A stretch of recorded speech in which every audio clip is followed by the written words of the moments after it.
In this video, I'm going to demonstrate how to create a formative assessment in Haiku. I'm in my Chrome Web Apps and Extensions class. I'm going to go to the Assess tab and go down to Assessments. From here, to create a new assessment, I'm going to click Add Assessment. And because I'm doing a formative assessment, I'm going to choose Practice. The title for my practice assessment is going to be Chrome Web Apps and Extensions. I could put in a description if I want to for this quiz. I'm going to leave the total points at 100 and go ahead and click Next. Now, on the last page of the setup, you have a variety of different options. One is you can give your students a time limit, and so I'm going to set that to 30. I'm going to allow them to take this more than one time, so I'm going to put that at 3. I'm going to use their best attempt out of those 3 tries, and then allow them 2 incorrect attempts per question. I'm going to give them partial credit for each attempt, so I'm going to leave that alone. And then I want to randomize the questions as well as randomize answers and multiple choice questions. Now, the content protection mode has to do with links that you have inside of the assessment. So if you don't, and you're concerned about students copying something from the assessment, you can make that restricted. Or if you're not concerned about that and you would like them to be able to click links within the assessment, then you want to use the web-friendly option. But I'm going to do restricted. I'm going to click Finish. And now I've got my assessment all set up and ready to go. So the next 2 things I need to do are to add any sections I want and then add questions to those sections. So I'm going to edit this first section and click the pencil. This is going to be multiple choice. I'll click Save. And I'm going to add an additional section, and this is going to be true or false. And so you can add as many sections as you would like, and these can be, of course, rearranged. So if you want to change the order of the sections, you can click this button here, which is to organize them. You can edit them, and you could also assign a weight to each section, but I'm going to leave them as is and add my first question. Here you can choose fill in the blank, matching, multiple choice, true or false.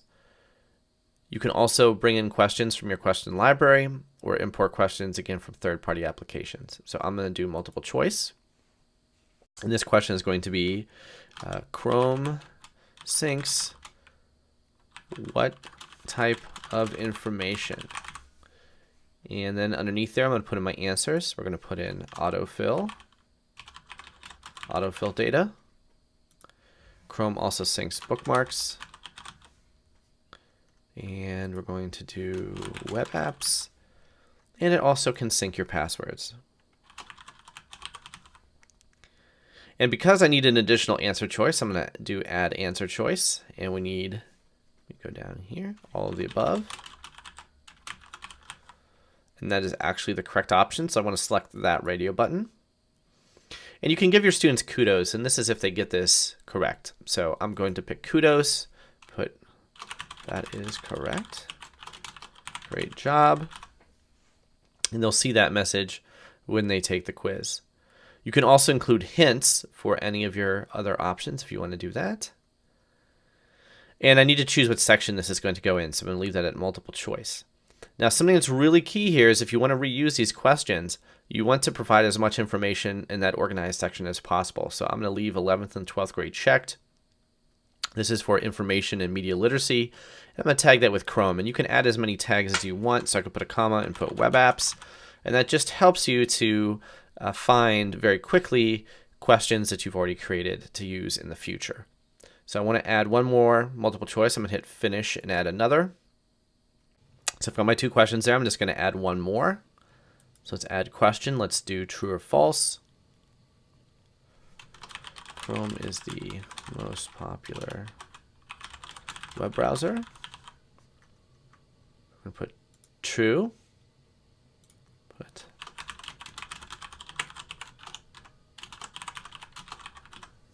and hit save, and that goes in the true or false section. All right, and I'm going to hit finish.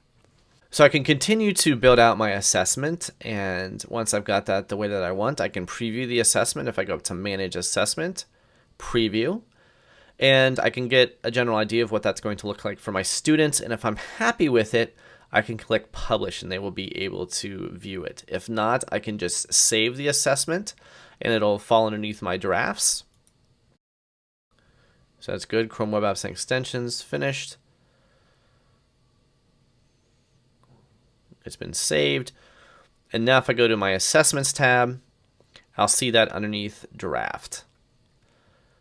And if I want my students to be able to take this, I need to go to Manage Assessment, and I need to click Publish. So you can publish it right away, or you can publish it at a later time whenever you're ready. So that is a quick preview of how to create formative assessments in Haiku.